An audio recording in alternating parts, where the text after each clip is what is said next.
Private limited. আপনারা দেখছেন express news, খবর নেয় খবর দেয়।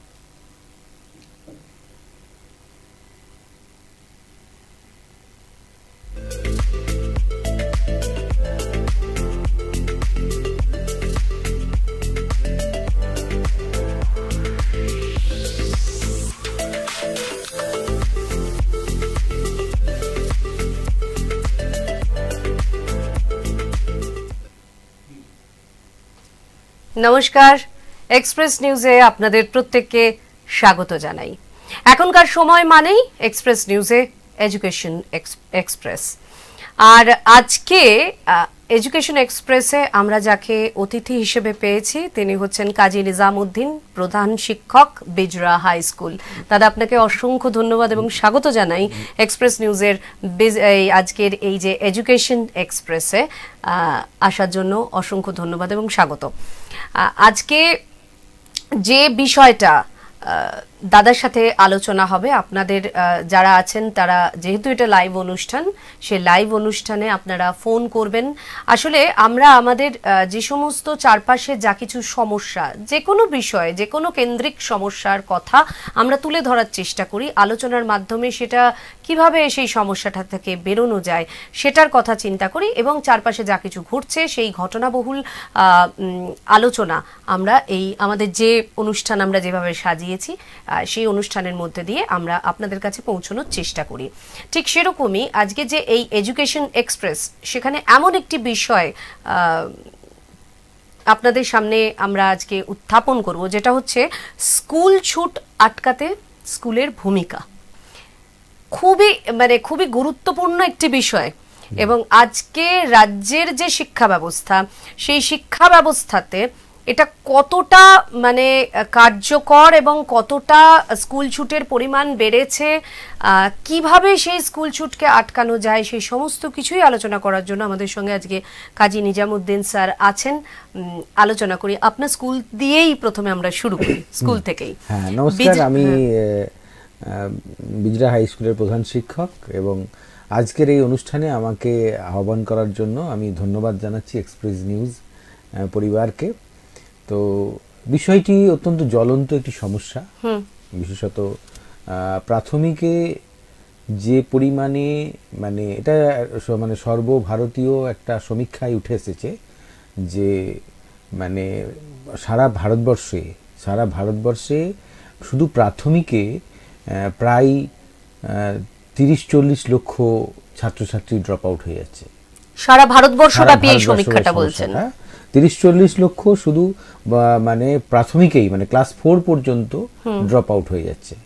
যারা ওই আইসিডিএস অঙ্গনারীতে আসছে শিশুরা, তারা এসে 1-2 আস্তে আস্তে যেতে যেতে সেটা ক্লাস 4 গিয়ে আটকে যাচ্ছে, তারা স্কুল ছেড়ে দিচ্ছে। এবং কোভিড পরবর্তী অবস্থাটা আরো ভয়ঙ্কর। ঠিক, কোভিড পরবর্তী যে ভূমিকা এটা কোভিডের আগে কিন্তু এই চিত্রটা এতটা খারাপ ছিল না।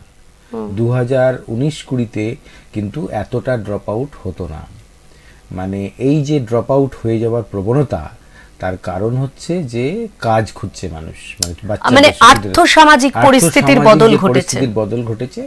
আর তার সঙ্গে সঙ্গে স্কুলেরও ভূমিকা রয়েছে, যে স্কুল যেভাবে কেয়ার করা দরকার, বাচ্চাদের যেভাবে কেয়ার করা দরকার, অভিভাবকদের যেভাবে কেয়ার করা দরকার, সোসাইটির যে দৃষ্টিকোণ থাকা দরকার, গভর্নমেন্টের যে দৃষ্টিকোণ থাকা দরকার, সেখানে কোথাও একটা ল্যাপসেস থাকছে। অথচ গভর্নমেন্টের আয়োজনের অভাব নেই।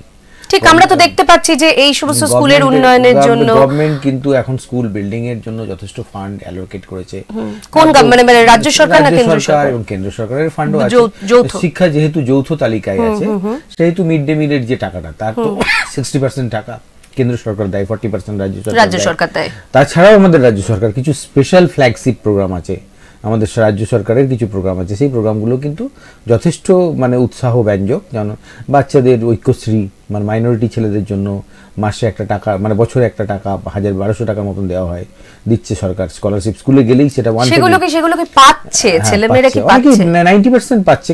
যারা খুব কনসিয়াস নয়, কারো আধার কার্ড নেই, কারোর বাড়ির অ্যাড্রেস নেই, এই জন্য পারেনি, এরকম আছে। মানে সেটাও কিন্তু 20-30% তারা পায় না, পেতে পারে না, মানে তারা নিজেরা জোগাড়ই করতে পারে না, ব্যাংকের একটা অ্যাকাউন্টই করতে পারে না।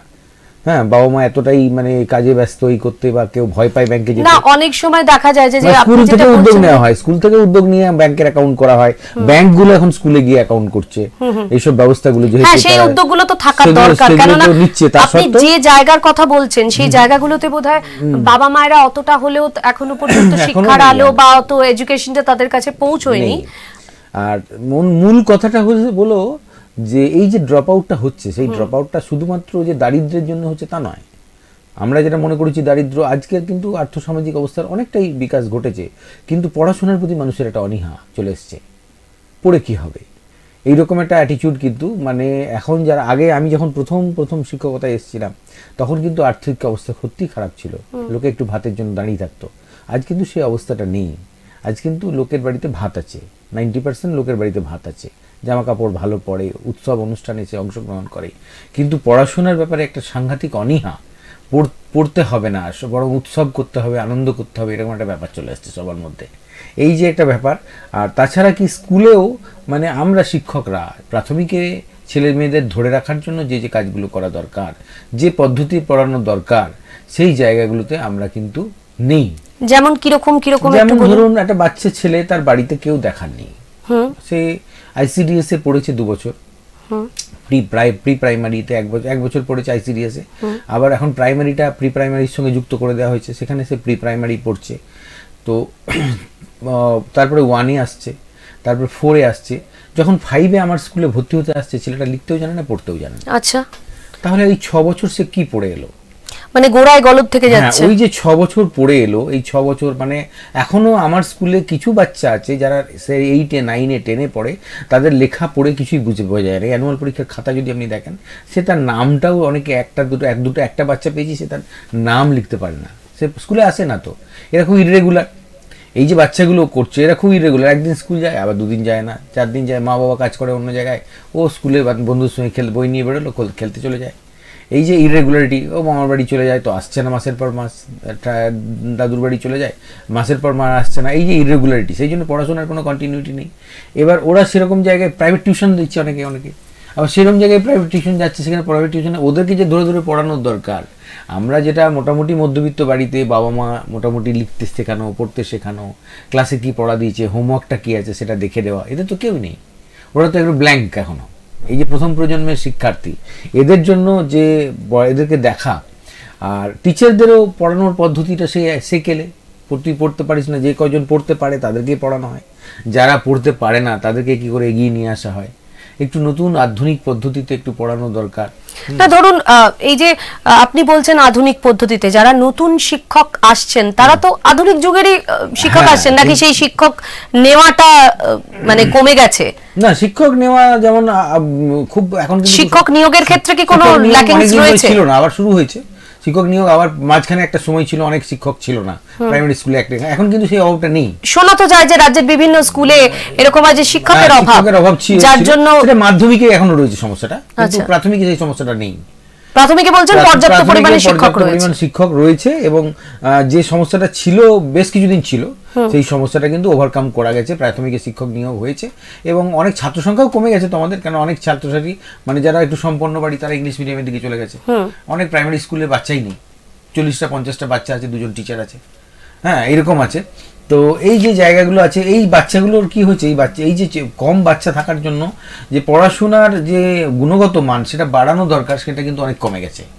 কেননা সেইটা যে তাদেরকে নানান রকমভাবে কাজের মধ্যে এনগেজ থাকা একটুখানি, ওই বাচ্চাদের তো বকলে করলে ওরা আরো ছেড়ে চলে যাবে, ঘুরে ঘুরে বেড়ায়, ওদেরকে একটু পড়ানো দরকার, বা ওরা বাড়িতে গিয়ে পড়ছে কিনা সেই ব্যাপারে মনিটরিং করা। আমরা দেখেছি আমাদের সময় মাস্টারমশাইরা গিয়ে খোঁজ নিত, ওই বাচ্চাটা আসছে কেন, ওই বাচ্চাটা আসছে না। কিছু কিছু টিচার হয়তো করে, এখনো অনেক টিচার করেন, অনেক টিচার গিয়ে তারা খোঁজ খবর করে, কিন্তু সেটা মেজরিটি কিন্তু করে না, তারা শুধু চাকরি করছে চলে আসছে। আচ্ছা, আপনি কি বলছেন যে এই যে বললেন যে প্রাথমিকের ক্ষেত্রেই মানে বেশি ড্রপ আউট দেখা যাচ্ছে, স্কুল ছুট না মাধ্যমিকেও হচ্ছে, কোনটা বেশি মানে প্রাথমিকে বেশি, সবচেয়ে প্রাথমিকে সবথেকে বেশি, প্রাথমিকে সবথেকে বেশি, তারপরে মানে প্রাথমিক বলতে আমি 8 পর্যন্ত বলছি, আচ্ছা প্রাথমিক এবং উচ্চ প্রাথমিক এই দুটো মিলে যে প্রাথমিক 8 পর্যন্ত। আপনি দেখুন আজকে এই বছরে যদি আমরা দেখা যায় যে আমাদের এবারে মাধ্যমিক পরীক্ষা, এইবারে যে মাধ্যমিক পরীক্ষা দিয়েছে কম, কারণ এরা 6 বছরের বেশি হয়েছে, এই বছরে মানে পশ্চিমবঙ্গে প্রায় 7 লক্ষ ছেলে মেয়ে পরীক্ষা দেবে,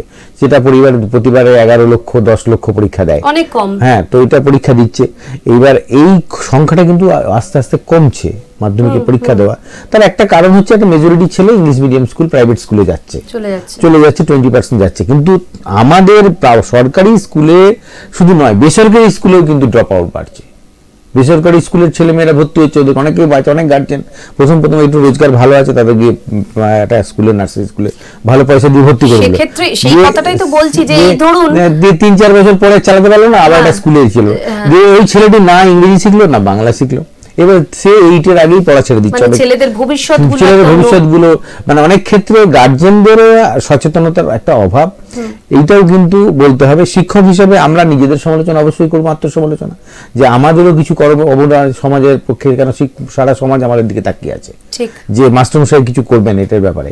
হ্যাঁ, সুতরাং আমাদের ভূমিকাটাও এখানে সদর্থক হওয়া উচিত। এবং প্রাথমিকে যে পরিমাণ ছেলে মেয়ে, যে শিক্ষাবিদদের সঙ্গে আমাদের আলোচনা হচ্ছে, বিভিন্ন জায়গায় আলোচনাটা শুরু হয়েছে, যে পরিমাণ ছেলে মেয়ে প্রাথমিক পর্যায়ে সারা ভারতবর্ষে, শুধু পশ্চিমবঙ্গ নয়, পশ্চিমবঙ্গ একটু বেটার, অন্যান্য রাজ্যে আরো বেশি, যেমন উত্তরপ্রদেশ, ঝাড়খণ্ড, বিহার, এদের অবস্থা আরো খারাপ। কিন্তু পশ্চিমবঙ্গ কিন্তু আমাদের মানে এটাতে খুবই আত্মশ্লাঘার কোনো ব্যাপার না। আমি একটা কথা বলি, আপনি যে রাজ্যগুলোর কথা বললেন, পশ্চিম বিহার, ঝাড়খণ্ড, হ্যাঁ, সেই রাজ্যগুলোর সঙ্গে আমাদের রাজ্যকে এখন তুলনা করার জায়গায় চলে এসেছে। একদমই তাই। সেটা মহারাষ্ট্র বা কেরালা, ওরা কিন্তু একটা সময় তো পশ্চিমবঙ্গ কেরালার সঙ্গে ছিল, মানে কেরালার সঙ্গে দেখাতো, হ্যাঁ, পশ্চিমবঙ্গ এবং কেরালাকে তুলনা করা হতো, যে এর আগে আছে, এখন আমরা কার সঙ্গে তুলনা করছি? বিহার, ঝাড়খণ্ড, এইটা জায়গায় চলে এসছে। এটা ঘটনা, এটা একদমই ঘটনা, যে আজকে মানে আমাদের এবং সরকারি যে উদ্যোগ, সেই উদ্যোগগুলো কিন্তু যথেষ্টভাবে ইমপ্লিমেন্ট করার চেষ্টা করা হচ্ছে, শিক্ষকরাই করেন সেটা। কিন্তু এই যে আমরা শুনি যে বিভিন্ন জায়গাতে আমরা খবর করতে গিয়েও শুনি যে অঙ্গনওয়াড়ি কেন্দ্রগুলোর খুব খারাপ অবস্থা, কোথাও ধরুন চাল নেই, একটা ফাঁকা জায়গাতে বাধ্য হচ্ছে রান্না করতে, সেখানে পানীয় জলের ব্যবস্থা নেই, যেখানে একটু পানীয় জল সেখানে মানে একটা আর্সেনিক মিশ্রিত জল, সেই দিয়েই রান্না হচ্ছে, খেয়ে অসুস্থ হয়ে যাচ্ছে। আজকে চালে কাঁকড়, খাবারে এটা ওটা, মানে এটা রেগুলার একটা মানে নিউজের পার্ট বাই চলে। এখান থেকে তো অনেক বাবা মায়েরা ভয় পাচ্ছে যে ঠিক আছে আমরা দরিদ্র পরিবার থেকে আসছি, কিন্তু আমাদের কাছে তো আমাদের ছেলে মেয়েটার একটা মূল্য রয়েছে। হ্যাঁ, এবং এটা শুধু মানে আইসিডিএস সেন্টারটাকে সমালোচনা করলে হবে না। আইসিডিএস এ যারা পার্টিসিপেন্ট, যারা স্টেক হোল্ডার, মানে আমি বীজরা গ্রামের কথা বলছি, আমি ওদের ওখানে 2টো আইসিডিএস সেন্টার চলে, আপনাদের বীজরা গ্রামে 2টো আইসিডিএস সেন্টার চলে। একটা আইসিডিএস সেন্টার ওই মাহালিপাড়ার ওখানে ছিল, ওদের ঘরবাড়ি কিছু ছিল না, কি হবে, এসডিও সাহেব আমাকে বললেন যে কি করা যাবে, আমি বললাম আমার স্কুলে শিফট করে দিন। তো ওইটাকে আমি আমার স্কুলে শিফট করে নিয়েছি, আইসিডিএস সেন্টার। তো সেটা আমাদের সুন্দর বিল্ডিং এর মধ্যে বাচ্চারা আছে, পরিবেশ ভালো, ওখানে আসে, সকালবেলা ওরা ক্লাস করে। কিন্তু আমি দেখেছি যে ওখানে মানে বাচ্চারা কিন্তু আসছে না, মানে সুন্দর পরিবেশ দেওয়া আছে, মানে টিচার আছে ওখানে, সহযোগী আছে, কিন্তু ওই খাবার দাবার নিয়ে চলে যায় বাবারা মারা, ওই যে খিচুড়িটা বানানো হয়, ডিম টিম আছে দেওয়া হয়, সেটা নিয়ে সবাই নিজেরা বাটি নিয়ে মগ নিয়ে আসে, দিয়ে ওটা নিয়ে চলে যায়। কিন্তু বাচ্চাটাকে যে ওইখানে পড়ার জন্য দেওয়া হচ্ছে, সেই পড়ার জন্য ইনিশিয়েট করা হচ্ছে, দিদিমণি কিন্তু রেগুলার যান, তিনি কিন্তু একদম আমরা স্কুল আসা পর্যন্ত থাকেন, 11টা পর্যন্ত থাকেন উনি, আমি দেখেছি। আমি 10টার মধ্যে স্কুলে ঢুকে যাই, উনি তখনও থাকেন দেখেছি। এখানে ক্লাস করছে, সেখানে ওনার বাড়ি বাচ্চা হয়তো 22টা 24টা বাচ্চা থাকার কথা, সেখানে 3জন 4জন 5জন ক্লাস করে। কারণ ওই বাচ্চাটা শুধু আইসিডিএস এর নামটা রেজিস্ট্রি করা আছে, ও কিন্তু স্কুলে যায় না, মানে ওই স্কুলিং যে হ্যাবিটটা ওর তৈরি হচ্ছে না আইসিডিএস থেকে, মানে ওটা তো ইন্টিগ্রেটেড একটা নিউট্রিশন কাম ওর হেলথ কাম, ওখানে থেকে টিকাগুলো দেওয়া হবে, ওখান থেকে জায়গা হবে।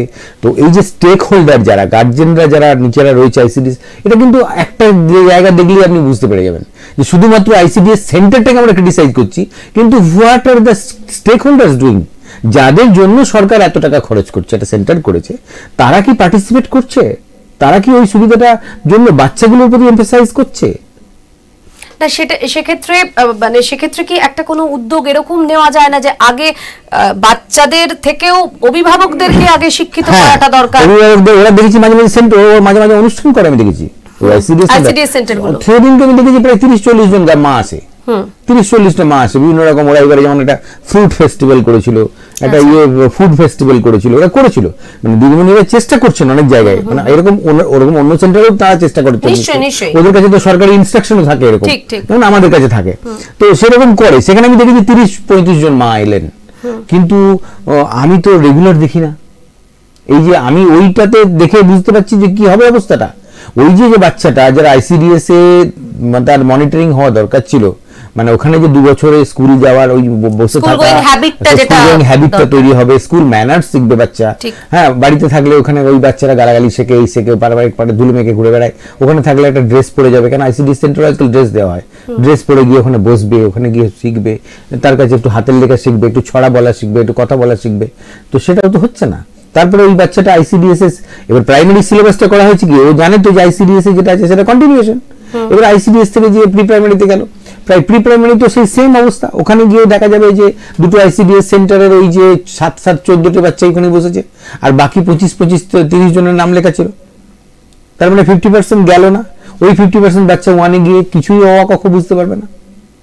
এবারে ওয়ানে গিয়ে ভর্তি হলো, ওয়ানে গিয়ে ভর্তি হওয়ার পরে ওয়ান থেকে ওয়ানে গিয়ে ওইরকম কিছুই হলো না, তারা 2-এ উঠবে না, 2-এ ওরা মাস্টারমশাইরা টেনে টেনে নিয়ে যাবে, কারণ রোলসটা কমে যাবে, ও আবার ধরে ধরে নামগুলো লিখিয়ে রাখবে, তারপরে ও যাবে ওখানে।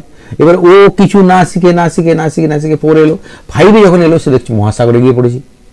ও না রিডিং পড়তে পারে না লিখতে পারে, কারণ আমাদের এখানে তো লেখা, প্রশ্ন, নম্বর দেওয়া, পাস করানো সবকিছু ইন্টিগ্রেটেড থাকে। তারপরে দেখা যাচ্ছে যে এই যে ড্রপ আউট হতে শুরু করলো, মানে যেটা 3-4 থেকে শুরু হলো, ওই ড্রপ আউট 3-তে হয়ে গেল 10%, 2-তে হয়ে গেল 10%, 4-এ 5-এ হয়ে গেল, আমাদের 8 পর্যন্ত যেতে যেতে আমার যেখানে 30 লক্ষ ছেলে ভর্তি হলো, মাধ্যমিক পরীক্ষায় গিয়ে দিচ্ছে 11 লক্ষ। তাহলে এই মাঝখানে যে হারিয়ে গেল বাচ্চাগুলো, সেই বাচ্চাগুলোকে মানে এই যে পড়াশোনার যে একটা অনেক, কিন্তু সরকারি উদ্যোগ প্রচুর পরিমাণ অর্থ বিনিয়োগ হচ্ছে, শিক্ষকদের টাকা দেওয়া হচ্ছে, প্রচুর ভালো বিল্ডিং তৈরি করা হচ্ছে, সরকার প্রাইমারিতে জুতো, ব্যাগ, বাচ্চাদের জুতো, মোজা, ব্যাগ, বই ফ্রি, খাতা ফ্রি, হ্যাঁ, মিড ডে মিল ফ্রি, হ্যাঁ, তা সত্ত্বেও কিন্তু এই আয়োজনের মধ্যে বিরাট একটা ফাঁক। আপনার কি মনে হয় যে ধরুন আমরা ছোটবেলায় যে পরিবেশটা পেয়েছিলাম খুব একটা কিছু পেতাম না, তাই তো? বাবা মায়েরাও বলতো যে খুব একটা কিছু দিলে ছেলেমেয়েরা বিগড়ে যাবে। আপনার কি মনে হয় যে অভিভাবক হিসেবে আমাদের রাজ্যের যারা চালাচ্ছেন অনেক কিছু দিয়ে ফেলছেন, যার জন্য মানুষ এটা শুধু এটা তো নয়, এটা তো ধরুন এটা ইউনিসেফ চালায় এই প্রজেক্টগুলো, মানে এই যে সাজেশনগুলো প্রাইমারিতে স্কুলের যে ব্যাপারটা না, এটা ইউনাইটেড নেশনস চালায়, পুরোটা সারা পৃথিবী জুড়ে তারা চালায়। এবং যেখানে এইরকম অশিক্ষা ওরা রিভিউ করে ইউনিসেফ, এবং আমাদের এই প্রাথমিক শিক্ষার অনেকটা ভার কিন্তু ইউনিসেফ নেয়। এই যে গভর্নমেন্ট বলছে টাকা দিচ্ছে, তো সেটার অনেকটা ইউনিসেফ ফান্ডও আছে, সারা মানে ইন্টারন্যাশনাল একটা ফান্ড আছে, সেটা কিন্তু সেন্ট্রাল গভর্নমেন্ট থেকে স্টেট গভর্নমেন্টে আসছে। এবং ইউনিসেফে আমরাও তো পার্টিসিপেন্ট, আমাদের ট্যাক্সের টাকা, আমরা যে লোন নিই তার একটা লোন ওখানে থেকে যায়, সেই পরিমাণ টাকা আমাদের কাছে আসে। তো এইটা প্ল্যানিং এ কিন্তু কোনো গোলমাল নেই, প্ল্যানিং এর ইমপ্লিমেন্টেশনে একটা বড় ঘাটতি রয়েছে।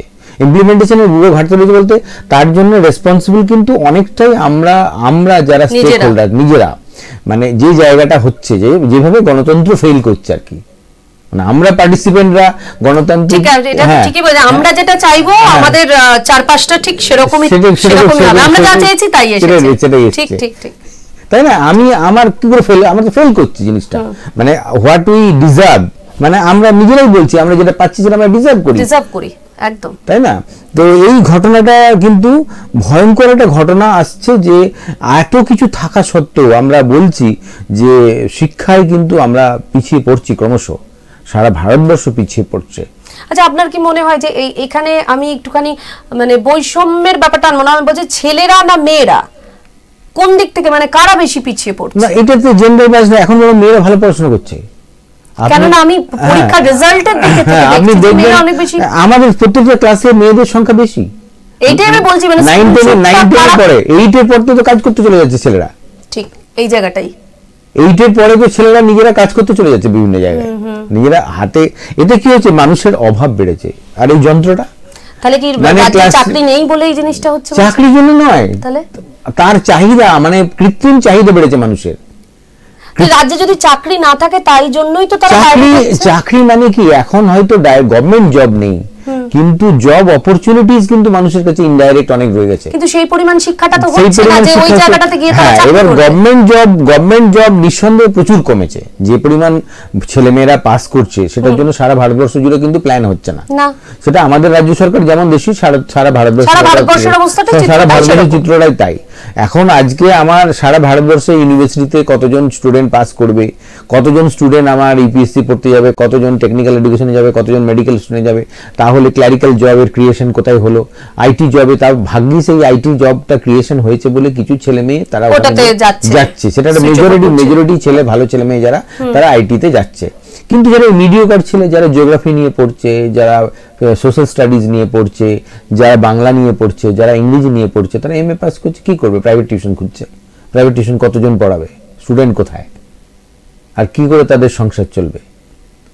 তো এটা একটা অনেক বড় একটা ভ্যাকেন্ট অনেক ব্যাপার, মানে কি সাংঘাতিক একটা ভয়ঙ্কর একটা জব ইনসিকিউরিটি চলে এসছে। এবং এই যে আজকে সামাজিক একটা যে মানে অস্থির অবস্থা হয়ে যাচ্ছে না, মানুষ সবকিছুতেই ক্যারিড অ্যাওয়ে হয়ে যাচ্ছে, তার একটা কারণ হচ্ছে মানুষ কিন্তু ল্যাক অফ কম্পিটেন্স, যে আমার কাছে অভাব হয়েছে, একটা ল্যাক অফ কম্পিটেন্স।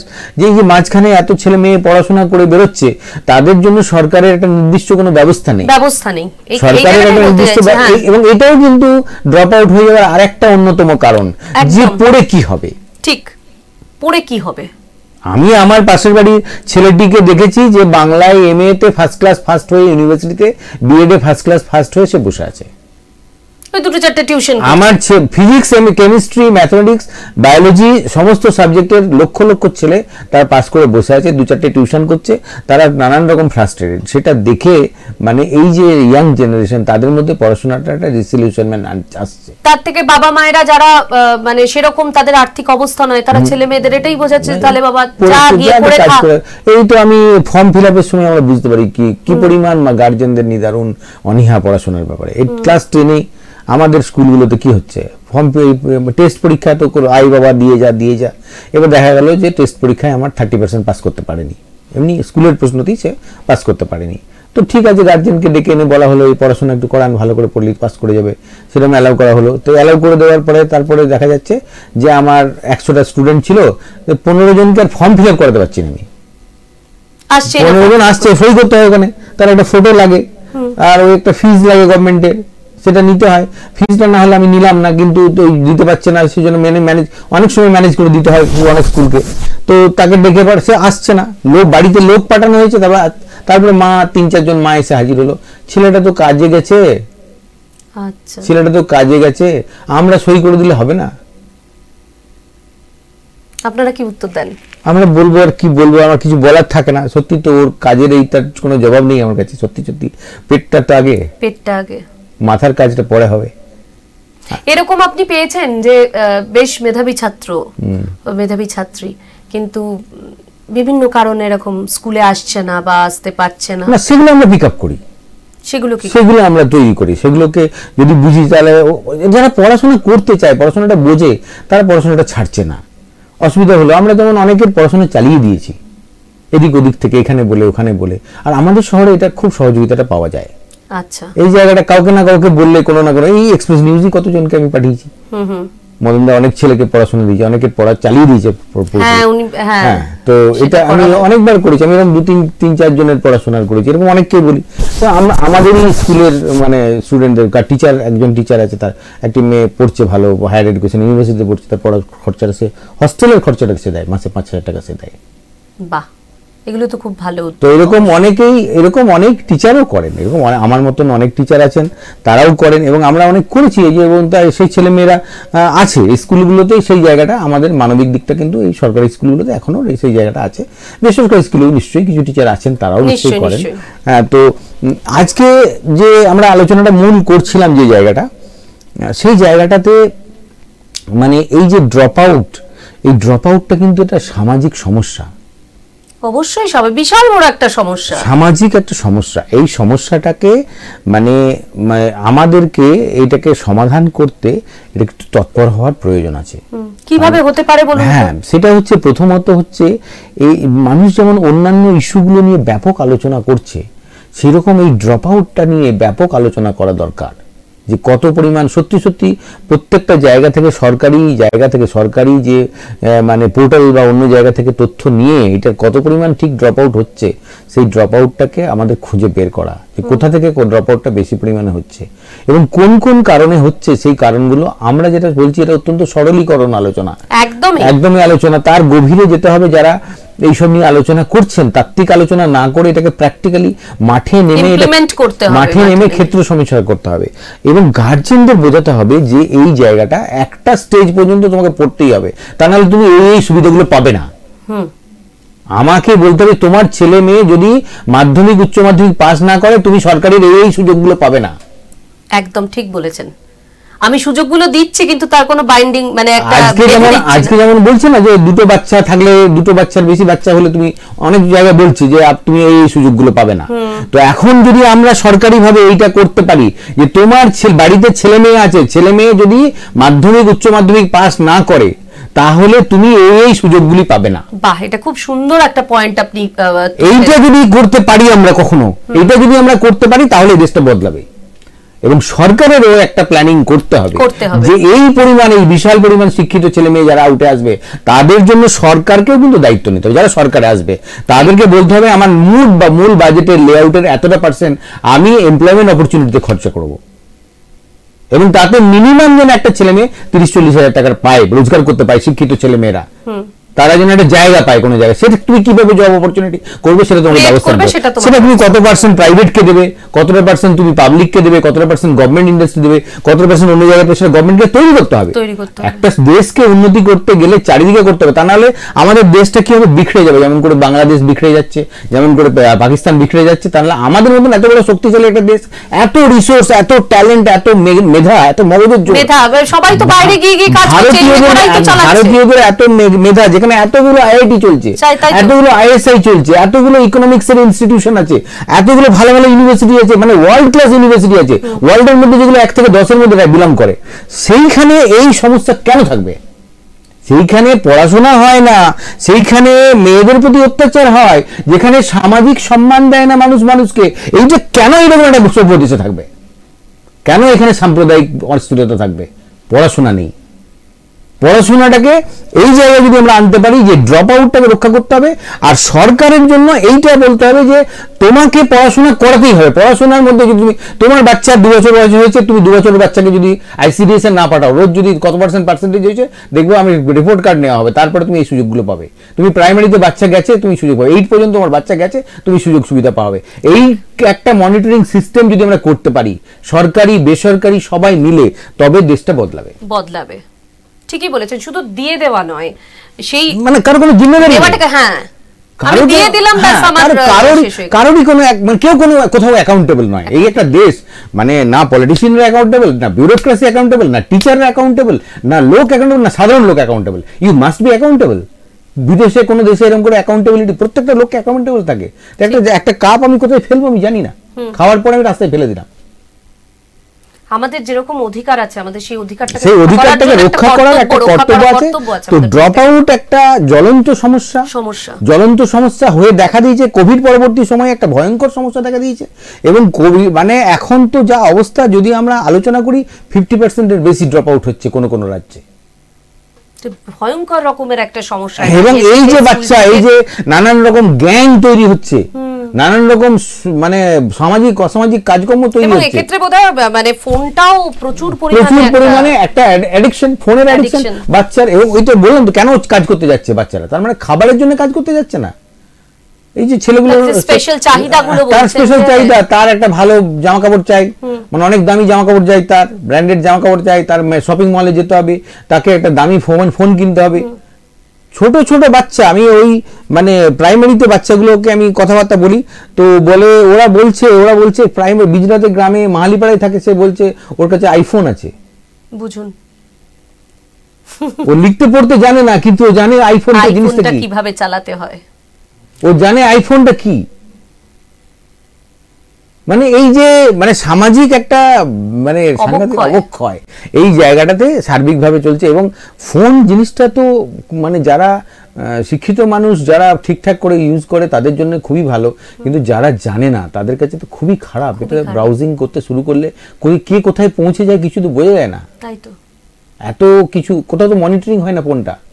এই যে আপনি বারবার একটা কথাই বলছেন, মনিটরিং এর অভাব। ইনফ্রাস্ট্রাকচার হয়তো প্রচুর আছে, কিন্তু সেটাকে মনিটরিং করার একটা ইমপ্লিমেন্টেশন করার সেই জায়গাগুলো আমাদের একটা ল্যাকিংস থেকেই যাচ্ছে। এবং যার জন্য আমরা এরকম একটা ভয়ঙ্কর একটা পরিস্থিতির মধ্যে দিয়ে যাচ্ছি, যেখানে স্কুল ছুটের পরিমাণ দিন দিন বাড়ছে। যেরকম কাজী নিজামুদ্দিন স্যার বলছিলেন যে প্রায় 50% কোনো জায়গায় ছুঁয়ে যাচ্ছে। এটা ভয়ঙ্কর একটি মানে একটা জ্বলন্ত সমস্যা আমাদের কাছে, যে আমাদের ভবিষ্যৎ প্রজন্মকে আমরা কি দিচ্ছি, কোথায় দাঁড় করাচ্ছি, ভবিষ্যৎ প্রজন্ম কি করবে, এগুলোর মধ্যে দিয়ে কিন্তু আমরা জানতে পারলাম। আজকে আলোচনা করে ভীষণ ভালো লাগলো দাদা, কেননা শুধুমাত্র আমরা আলোচনা করতে চাই না, আমরা সেই আলোচনা থেকে দিশা পেতে চাইছি, একটা দিশা পেতে চাইছি। যে আপনি যেরকম আমাদের রাজ্য থেকে অন্য রাজ্যে কাজ করতে চলে যাচ্ছে, ঠিক কারা যাচ্ছে, ওই ছেলেগুলো কি করে গেল, তারা তো চাইল্ড লেবার। তাই তো, চাইল্ড লেবারই তো। যে ছেলেগুলো কেরালায় চাকরি করতে গেল, যে ছেলেগুলো মহারাষ্ট্রে কাজ করতে গেল, আপনি পাঠিয়ে গেলেন, তারা ওই যে পরিযায়ী শ্রমিক, সেই পরিযায়ী শ্রমিকের একটা পোর্টাল আছে আমাদের দেশে, রাজ্যে আমি জানি, কেউ সেটা মনিটরিং করে। তো সেই পরিযায়ী শ্রমিকের দল তারা গেল, তাদের অনেকেই আন্ডার এজ। কি করে তারা গেল, কি করে গেল, দেখভালটা খুব দরকার। এই যে ছেলেগুলোকে পড়াশোনার জায়গাটা, এটা শুধু আমাদের রাজ্যে বলে নয়, রাজ্যে বিহারের অনেক ছেলে মেয়ে আমাদের রাজ্যে এসে কাজ করছে, অনেক ছোট ছোট আন্ডার এজের ছেলেরা এই চায়ের দোকানে কাজ করছে, এখানে কাজ করছে, ওখানে কাজ করছে, দেখতেই পাওয়া যায় রাস্তায়। দেখভালের অভাব, মনিটরিং করতে হবে, না হলে কিন্তু আমাদের ভবিষ্যৎ আরো অন্ধকারে চলে যাবে। সুতরাং আজকে আমরা এই এডুকেশন এক্সপ্রেসে কাজী নিজামুদ্দিন স্যার, উনি বিজরার প্রধান শিক্ষক স্কুলের, তো সেই দাদাকে অসংখ্য ধন্যবাদ জানাই আমাদের সাথে আলোচনা করার জন্য। এবং পরবর্তী ক্ষেত্রে আমরা আবারও পাবো উনাকে, এবং এরকমই জ্বলন্ত সমস্যা নিয়ে আমরা আলোচনা করব এডুকেশন এক্সপ্রেসে।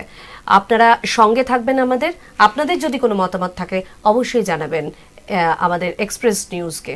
আমরা আছি আপনাদের সঙ্গে, আপনাদের সমস্যাগুলোর সমাধান এবং আলোচনা নিয়ে কথা বলার জন্য। আজকের মতো এ পর্যন্তই। দাদা অসংখ্য ধন্যবাদ, আপনাদের প্রত্যেককে ধন্যবাদ। নমস্কার, ভালো থাকবেন।